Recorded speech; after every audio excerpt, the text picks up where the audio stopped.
नमस्कार, आदाब, सत श्री अकाल और खुशामदीद. Very good evening to all of you people. This is your master teacher Harsh Priyam, who is live here and going to talk about that what you need to do if you are planning to go abroad. So today in this session, I am going to tell you each and everything in detail that you must take care if you are going to abroad.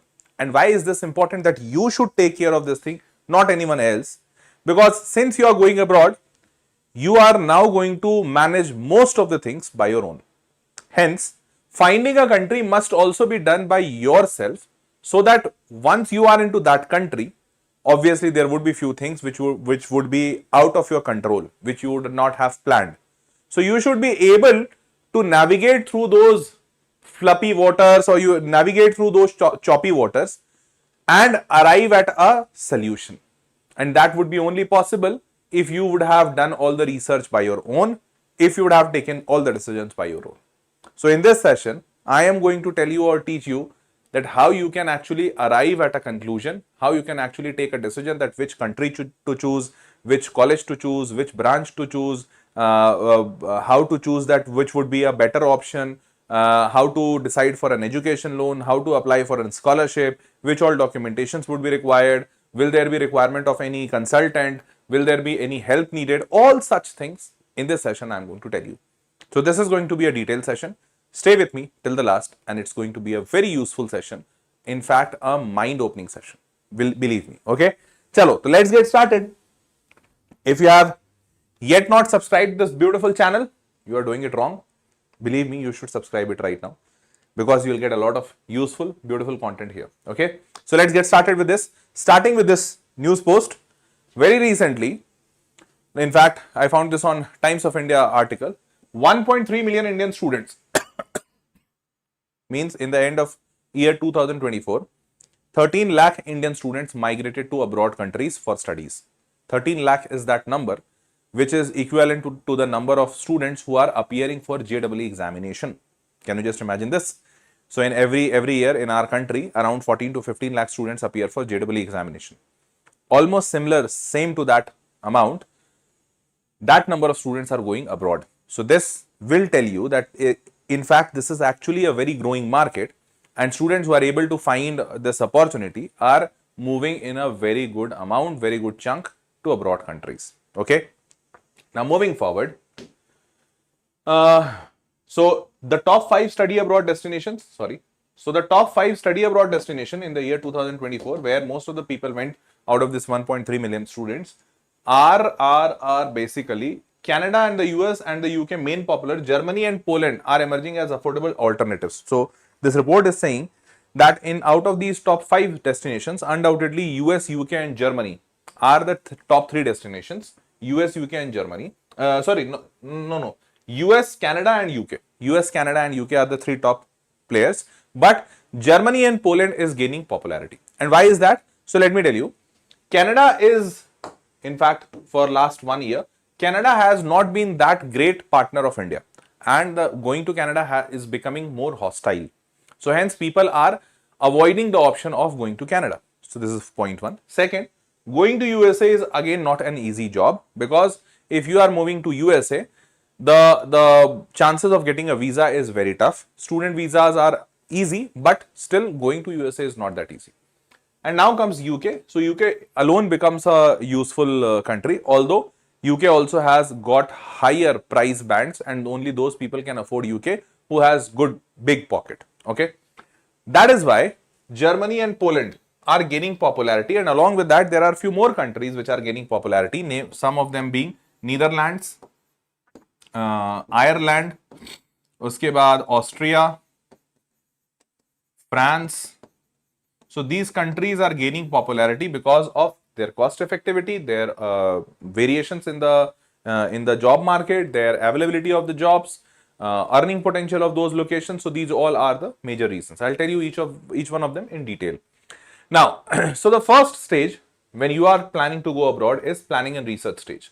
Now, what is this planning and research? So actually, you should do research before going to abroad countries, because if you are not doing research, this actually means that you are getting into a field which is very new to you. You don't have any idea about it, and still you are getting there with zero knowledge. It's simply getting on the grounds without doing any net practice, which is really lethal. Okay, fine. So why study abroad? First of all, you should think about this. So is it the reason that you are going to abroad only because some of your known people or have gone to abroad, or there is a lot of hype about going abroad? That is the reason why you are going abroad, or is there any other reason? Please find it out. Because if you are just following the trend, if you are just going around the hype, it's not safe. It's not advisable. You should think that what is your goal. So say for example, if I would have been at your place, I would have thought that if I am an intelligent student, or if I am I'm a hustler, but despite trying really hard, I have not been able to make it through the JEE mains, or I have not been able to make it through the IITs. And I know that I am capable enough of doing something good in my life, but I am not getting that opportunity here. So at that moment, I will start thinking that where can I get this opportunity? Will there be some private good colleges in India? If I can afford them, I'll go there. If I can't afford them, and if I think that cost effectivity wise and cost wise and then future opportunity wise, foreign colleges would be better, then I would be choosing foreign colleges. So this would be my rationale behind choosing any country or college. Fine. What is your rationale? You should build on that. Fine. Let's move on. One student is saying money. Money can be your rationale, but money has to be analyzed well. Because say for example, if you go to USA gives you a very good payout. But at the same time, USA charges you a lot of tax rate, and USA has a very high cost of living. This means that if I would have been at your place, I would not have chosen USA. Rather, I would have chosen Germany. Because in Germany, public universities are free. So your cost of education is free. Cost of living is very low. But at the same time, the payout, the salaries which people earn there is very high. So for me, Germany would have been a better place. So these all research would be required by you. Now, what are those research pointers? I'll tell you. Thereafter, choose the right program. Now, if you are going to any program, that program should resonate you. Say, for example, I'll give you just few more examples to understand this better. So, right now, Germany is a very booming economy, and there are a lot of jobs in Germany. There are a lot of jobs in France, Italy. But most of these jobs are in healthcare sector. Why? So, in Germany, what is happening? That most of the population is getting aged. So most of the population is getting aged, so they need healthcare professionals. And Germany has got an acute shortage of nurses. So now Germany has opened its doors and saying that I will allow anyone who is willing to come into a nursing course. Now say for example, if I have to go to Germany, I don't know nursing, I don't like nursing. Now just because of this benefit, if I prefer to switch my career to nursing, will I be a good nurse, or will I be doing justice to that career? I don't think so. So then I need to actually wisely choose my program, because if I end up choosing nursing and going to Germany, probably I won't be a happy person in the later phase of my life.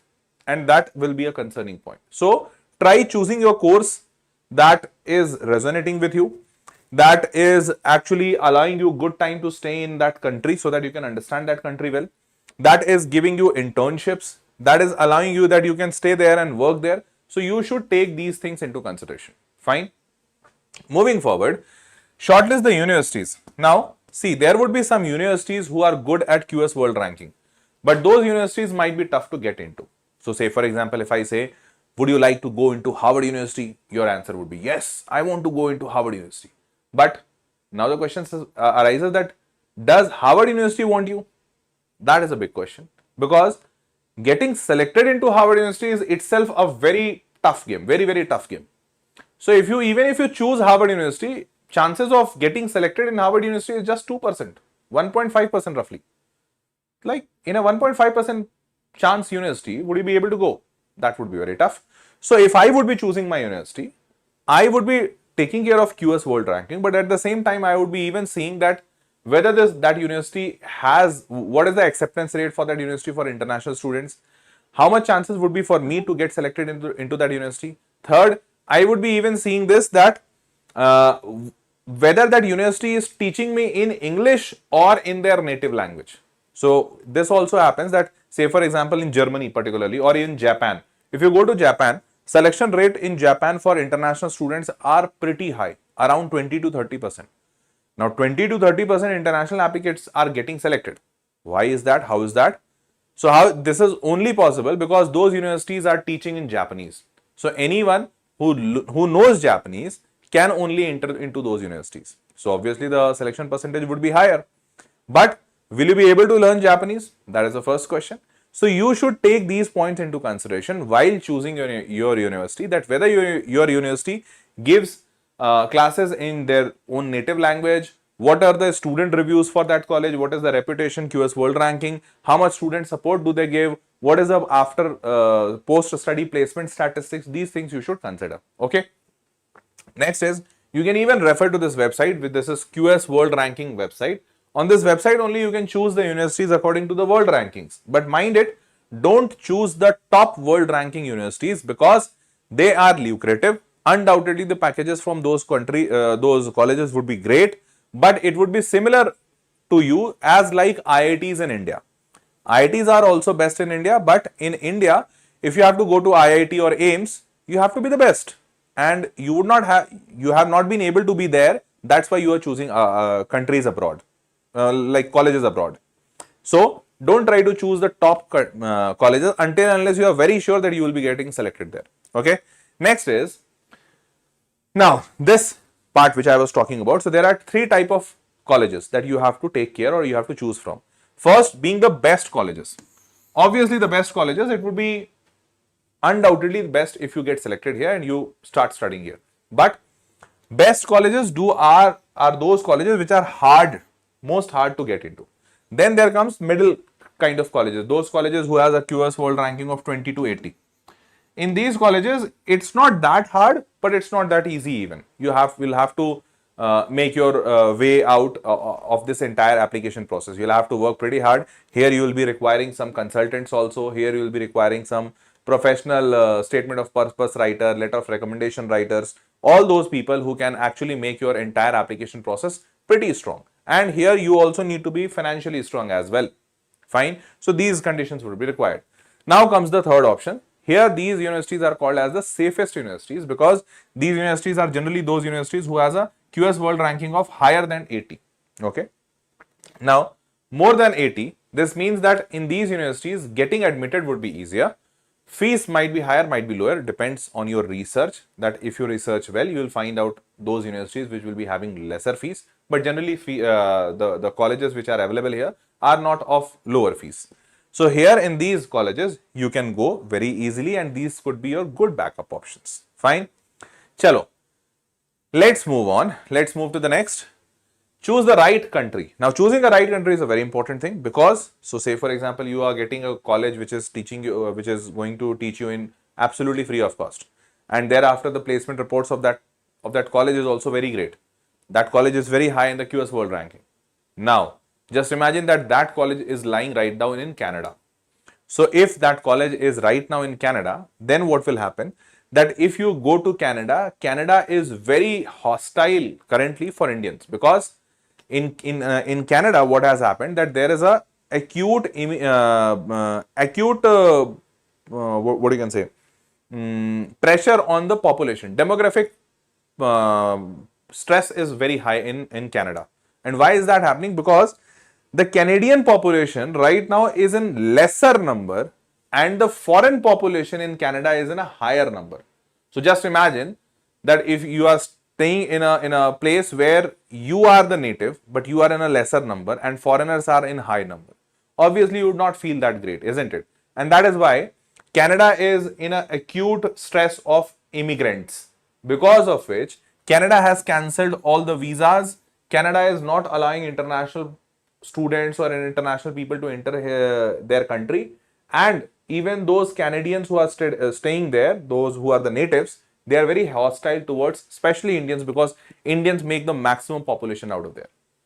So at this point of time, no matter how good the college is, no matter how good the opportunity be, but you should not choose Canada. So if this is the scenario, so this means this would have given you a fair idea that why you should research well before going into that country. I hope you understood the point. So take care of the language, classes are taught, job chances, visa rules, graduation, cost of living, weather. Weather is also an important part. So you might be a person who always likes summer summer season, and you end up going to Canada, which is a 9 months cold country, like mostly cold, very rarely in summers. So obviously you would not be liking that country. Okay, so try understanding that part as well. Now, top countries to study abroad. So which could be the top countries where you can go? So first could be undoubtedly Germany. Germany is kind of world's most favorite place, or most of the students do like Germany a lot. The main reason why Germany is so favorite, I'll tell you. So first of all, Germany capital is Berlin. Language mostly spoken there is German. Currency is euro. Euro is very stronger than dollars. Right now, 1 euro is around, if I'm not wrong, 96 Indian rupees, 96 international rupees, INR. Dollar is 85. So this is stronger than dollar. Distance is around 6,600 kilometers from India. India flight takes generally 3 or 30 minutes. No, I don't think so. This takes somewhere around 6 to 7 hours to Germany.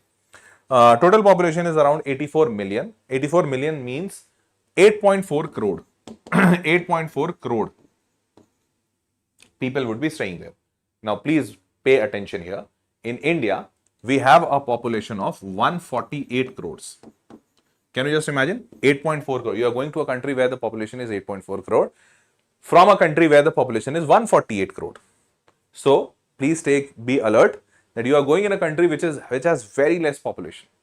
It might be good for you if you are a person who likes a little of calmness, but it might be detrimental for you if you're not a person who loves being alone, who loves someone who loves his own company. If you're not that person, it might be a concerning point for you.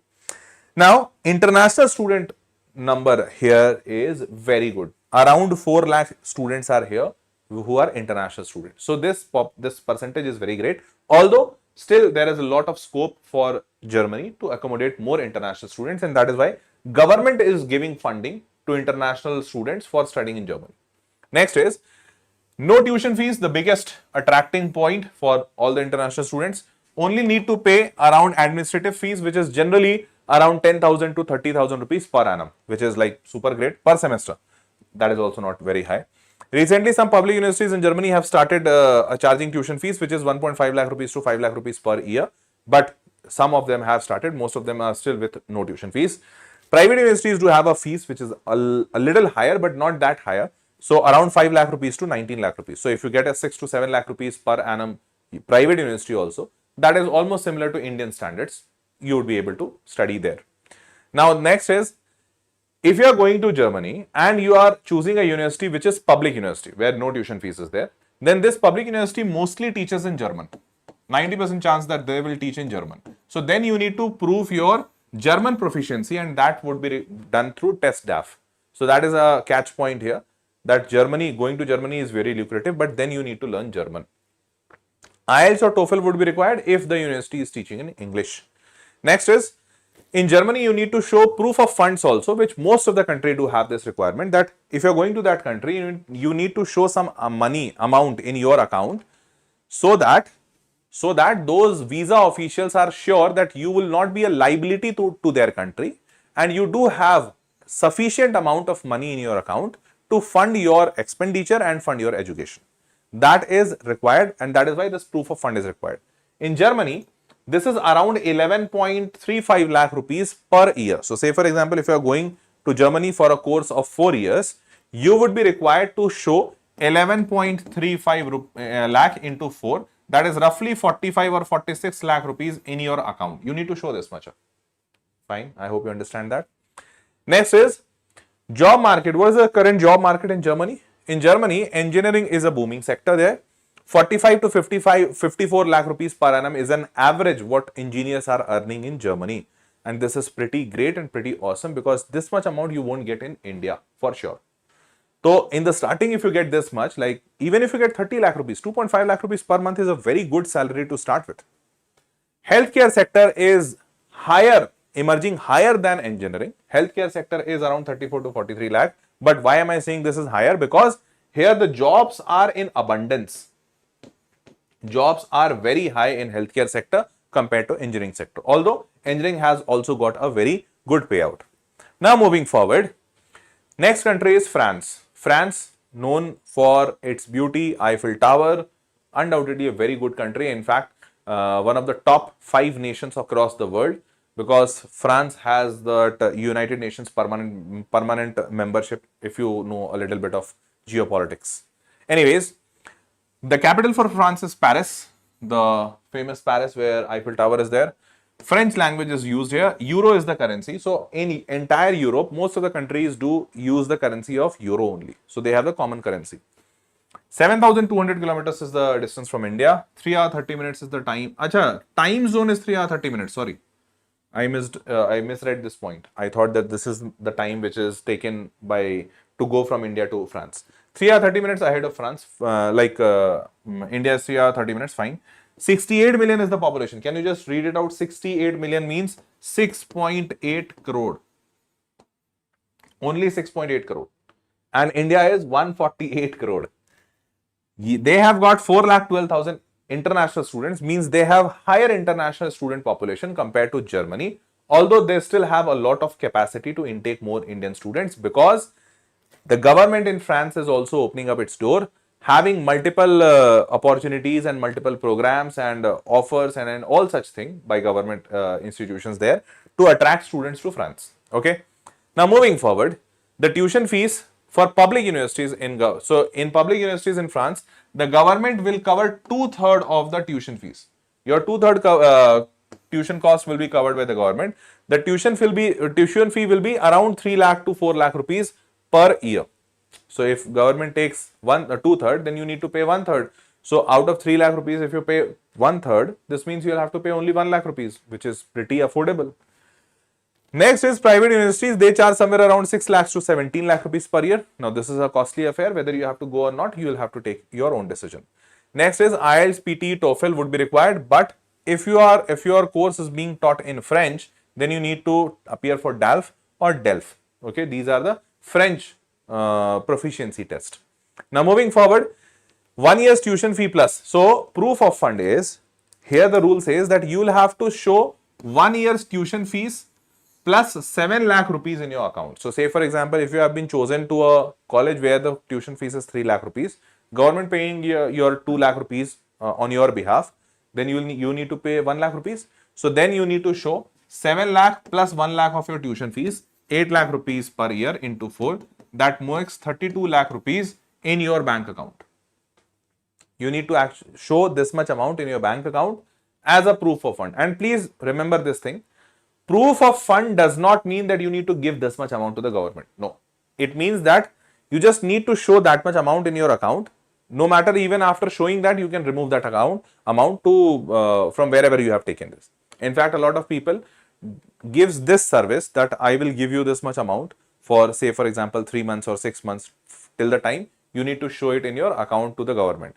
After that, you return back this to me and they will charge you a nominal fee for this. So this is also a service going on in the market. Okay, and this is not illegal, this is a legal method.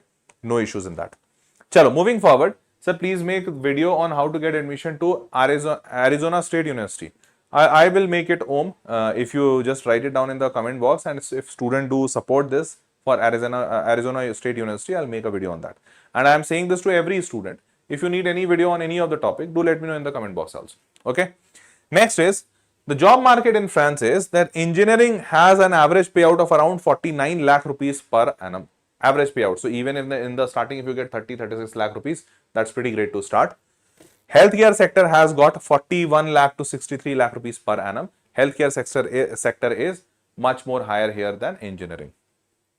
Third country is Austria. It's not Australia. Australia is different. Australia is undoubtedly a very famous country to go, and many Indians have moved to Australia. But I am talking about Austria. See, in this video, I am not talking about those conventional countries, because you know that you can go to USA, Canada, UK, Australia. These countries have been famous since ages. In fact, 30 years back also, people used to go to these countries. But Austria is a new addition to the list. Now people have started going to this country. Why? Let me tell you the details. So the capital for this country is Vienna. Language spoken here is German. So if you learn German, you can cover 2 countries, Germany and Austria. Euro is the currency, 6,400 kilometers, 3 hours 30 minutes ahead of Austria. India is 3 hours 30 minutes ahead. 9.11 million. Please look here. 9.11 million. So it has got a higher population. No, 9.11 million. Sorry, it has got a very lower population. 9.11 million means it has got a population of 91 lakh only. Man.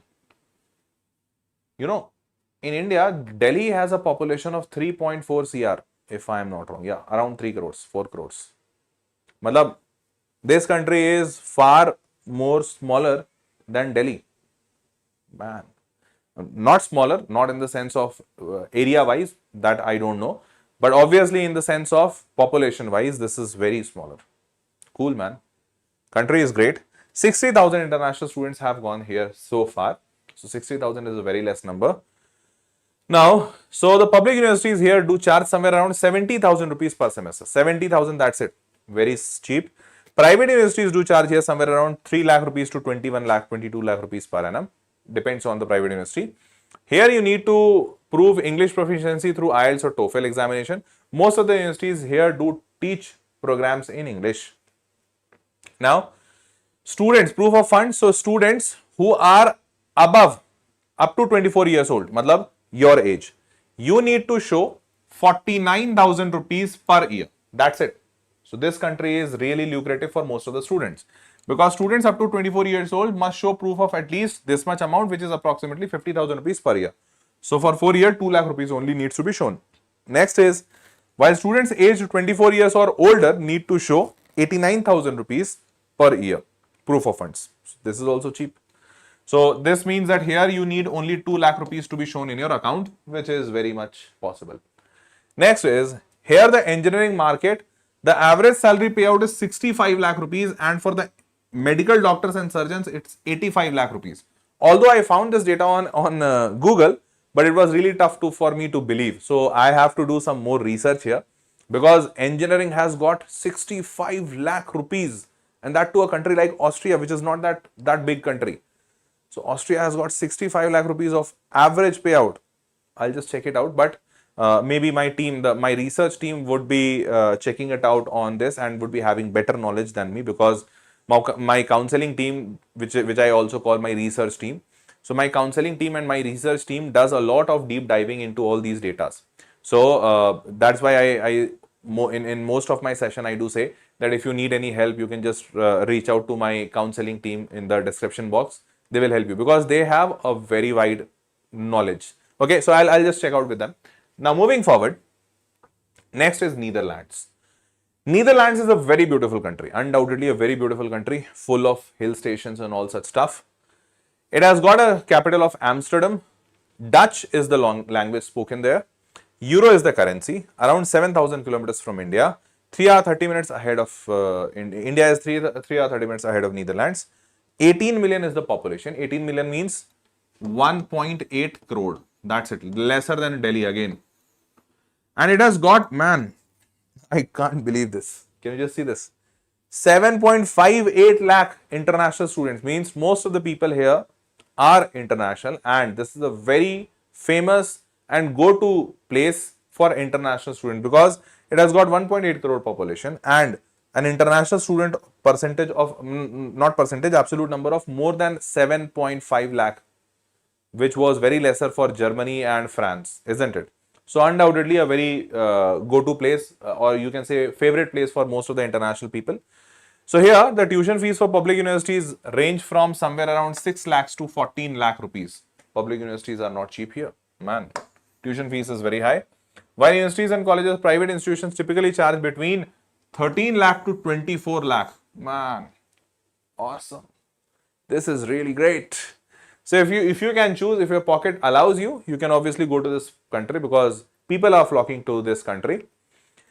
Now, here English taught programs like, so they need IELTS and TOEFL. But if you are going to a Dutch taught program, which you would not go because if you are spending this much amount, you would not want to be taught in any other language, then you need to pass NT2 and CNAVT. This is the language examination for this country. Now, proof of funds, so which is approximately 14 lakh rupees per year. So you need to show 14 lakh rupees cross 4 for 4 years. So roughly you need to show 56 lakh rupees in your account to go to this country. Man, I must say that anyone who is going to Netherlands must be a very rich kid, rich. Okay, so how many of you are actually planning to go to Netherlands? Anyone? Hands up in the comment box. How many of you are actually planning to go to Netherlands? 56 lakh rupees. And the fees is again 6 lakh is the minimum fees for the government universities, man. Wow, awesome. Chalo, let's move on. Now here, the average earning for an engineering job is around 47 lakhs to 58 lakh rupees. That's fine. Medical doctors and surgeons is around 38 to 47 lakh rupees. Wow, fantastic. Now let's move on. Germany, big no now. Lubdak MB is saying no, big no. Fine. Garib sir. Now next is, so we have covered the countries, that which countries you can go for. Now you need to actually look into that in those countries or in those universities, which examination is actually accepted. So most of the countries and most of the colleges do accept either SAT for the undergraduate program like engineering, or they do accept GRE for the master's engineering and GMAT for the master's MBA. So MBA is like, this is for masters and this is for bachelor's. Okay? So this is for UG program, undergraduate or bachelor's program. This is for master's program. Next is application timeline is very important. So see, generally, if you are planning to go abroad, it takes minimum to minimum 9 to 12 months. Why am I saying this? Because first, you will have to prepare all your documentations. Then you'll have to go to the embassy to vet those documents, that those documents are correct and they will verify it. Then you need to send those documents to those colleges. Those colleges will reply on those documents. It will take months. Thereafter, they will ask you few more documents. You need to get those documents done. Again, you will send those documents. They will verify it. Thereafter, they will say that these documents are fine. Now you are go ahead to move with the process. Then you will apply for the process. You will be interviewed. Once you are interviewed, thereafter your result will come out. And once that result has come out, thereafter you will apply for scholarships. Because before you don't get into the college, until that time, you would not be able to apply for any scholarship. Once you get a go ahead from the college that we are admitting you, now you will run for the scholarships. Scholarships would again take few months to get verified that whether you are going to get the scholarship or not. If you are getting the scholarship, that's great. If you are not getting the scholarship, now you will run for the loans. So getting the loan, getting those documents again clear. Once this entire process is done, now you will run for visa. So believe me, it is going to take you minimum to minimum 1 year, 12 months. And that's what most of the people even do plan for, that after 1 year, I would be able to get into this country. So, or otherwise, if you have to go into any particular country for studying, you'll have to take 1 year of time, that if you start right now, you'll be able to go next May. So May is not the intake. Intake is generally September. So either April intake you would be able to get in, or September intake. Fine. I hope you all understood this fact. Check down and application deadlines for each of the universities. You don't miss them. So that's important. Next is documentation preparation, which I said right now. So you'll have to have all those documents which are required, and those documents are mentioned in every college's website. So first is you need to create a very strong CV, resume, that should tell that he is the guy or she is the girl who is outstanding. Matlab, the college should feel that if I don't have this student in my college, it will be a loss for me. So you'll have to build that strong resume, and strong resume does not mean that having so much pointers. No. Strong resume means having very high weightage pointers in your resume. So obviously here a lot of people do take help from professional resume writers. Believe me. In fact, although you cannot write anything false, so at that point people do have a lot of, most of the people do have consultants. Like here what I am saying, that I have a counseling team. So those counseling team help students in knowing them that which all pointers if they will add in their CV, that will make their CV highly likely that they will get selected. So what will be those pointers, where they need to build their persona, their entire profile, that everything that counseling team will tell the students. Fine. So this is strong CV. Then personal statement, that why you want to go to that college. In fact, statement of purpose, this is also called. Why you want to get into that college? What benefit are you going to make to that college? So those entire, This is a statement of purpose and this is a professionally written service. Believe me, people do pay thousands and thousands of rupees just to write this one page of essay, because based on this statement of purpose, your admission would be dependent. Fine. Next is letter of recommendation. This is required from some of your known person who can actually give recommendation to you that he or she or XYZ guy is a very great guy, must be admitted, all such thing. So letter of recommendation is required. Minimum 2 is required. Minimum 2 people should recommend you, and those 2 people should be a person having reputable position in the society. Something like doctors, IAS, IPS officers, government officials, some politicians, something of that sort. Fine. Next is moving forward. Then documents required. Which all other documents required? So these documents I have already made you clear. Now there are few more documents like passport is required. If you have not got your passport, start getting it, because getting a passport also takes minimum 15 days in India if you are not going through Tatkal mode. Tatkal gives you somewhere around 3 to 5 days. Application process, then academic transcript. You need to verify all those academics reports through that embassy in Delhi, because Delhi has almost all the embassies. Thereafter, letter of recommendation, statement of purpose, offer letter, entrance examination scores, whichever entrance examination you have taken, language proficiency certification, and then financial documents, proof of funds document, and then health certificate. Health certificate is a mandatory document which every country asks for. Health certificate, or this is also, there is one more document, that is medical insurance. So before getting into any country, that country would be needing your medical insurance for that country. So say for example, if you are going to Germany, then you need to buy a medical insurance in Germany while you are still in India. Okay. Now moving forward, apply to those universities. Next process, most of the universities do have their own websites, their applications. So US has a common app through which you can apply to many of the universities. Then UK has a platform named UCAS, with which you will be able to apply to most of the universities. Similar, most of the countries and most of the colleges do have some of the websites. Next is apply for scholarships. So once you apply to the college, they give you go ahead, or they give you a green signal. Then you apply for scholarships, that I have been selected at such and such university. Now I need scholarship. So there are merit-based scholarship, like in Cambridge International Scholarship is this, which is a merit-based scholarship. And scholarships do depend on academic scores, sports achievement, or some kind of talent also. Thereafter, there is financial aid scholarship or need-based scholarship, where your academic qualification is not looked after. Rather, whether you are having that capacity to pay or not, that is looked after. Your need-based financing is happens here. So few universities do give that, like Harvard University gives financial aid. MIT need-based financial aid happens here. So there are, most of the universities do give this opportunity to the students. Next is government scholarships. So in a lot of countries, government is funding international students so that they can attract international students. Say for example, DAD. So Germany, as what I said, in Germany, government is giving hugely funding international students studies. Similar thing happening in Japan. Japan has a MEXT scholarship, which most of the students are trying to avail, because government is hugely subsidizing the education for international students. Why these two countries are doing this? In fact, a lot of other countries are also doing this, but particularly these two countries are doing this because they need young people. Their own population is getting aged. In these countries, around 60% of their population is aged above 55 plus. Hence, they are not able to work and contribute in the economy of the country, and that is why they need young people. That is why they are funding. In fact, most of the students, a good amount of students goes to abroad countries from India, because India has the highest population. That is why most of the students in India are applying for these scholarships, and if they are getting it, balle balle. Next is university specific scholarship. This is being offered by almost all the universities, do have this provision of scholarship.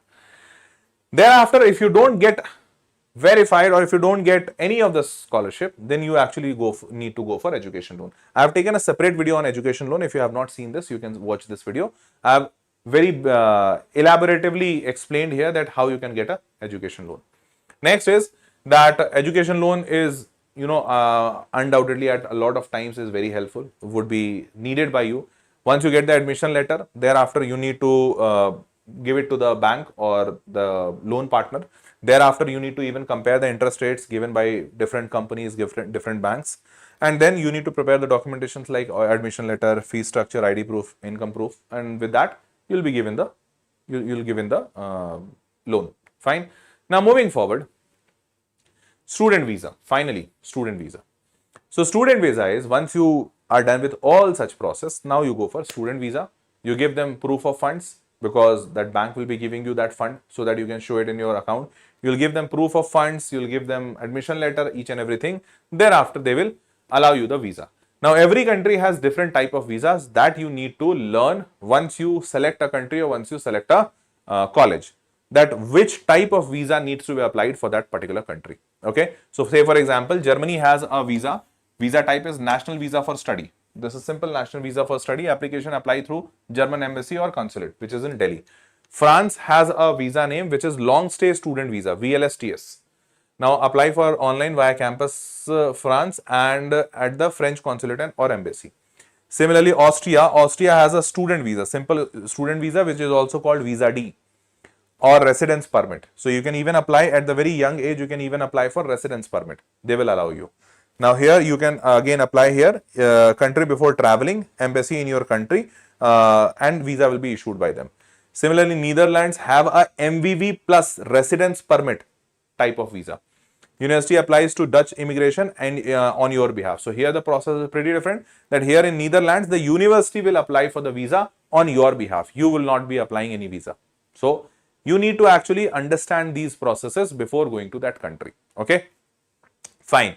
So ladies and gentlemen, I hope you would have understood a fair idea, you would have got a fair idea that how this entire process works out and how you would be able to go to abroad countries. First, you need to find a program, then you need to gather the documents, complete visa, and in fact, before that, this also, you need to find the right country and then right college or list of countries and list of colleges. Then you need to first find a program, get your documents ready, complete visa application, submit the visa payment, and then you attend visa interview and finally you are there. Cool. So, ladies and gentlemen, I know that this entire process would be overwhelming and hence I am there. My entire counseling team is there. You can get help from them absolutely free of cost, nothing to worry about. The link would be in the description box in this video only. You get a link. Once you click on that link, you just need to fill your details. You'll get a call within 24 to 48 hours.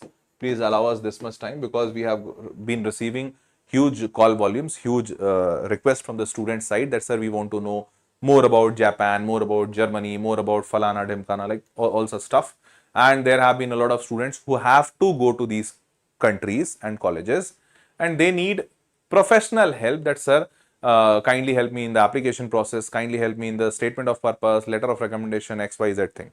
So we have been getting a lot of calls on a daily basis. So allow us time of 24 to 48 hours to get a call back. You'll get a call back from my team and they'll help you out. Fine. Ladies and gentlemen, that was all for this session. I hope you loved and enjoyed the session. If that is the case, do let me know in the comment box. And if you need any other further video, do let me know that also in the comment box. With this, it's time to say goodbye. See you all in the next session. Till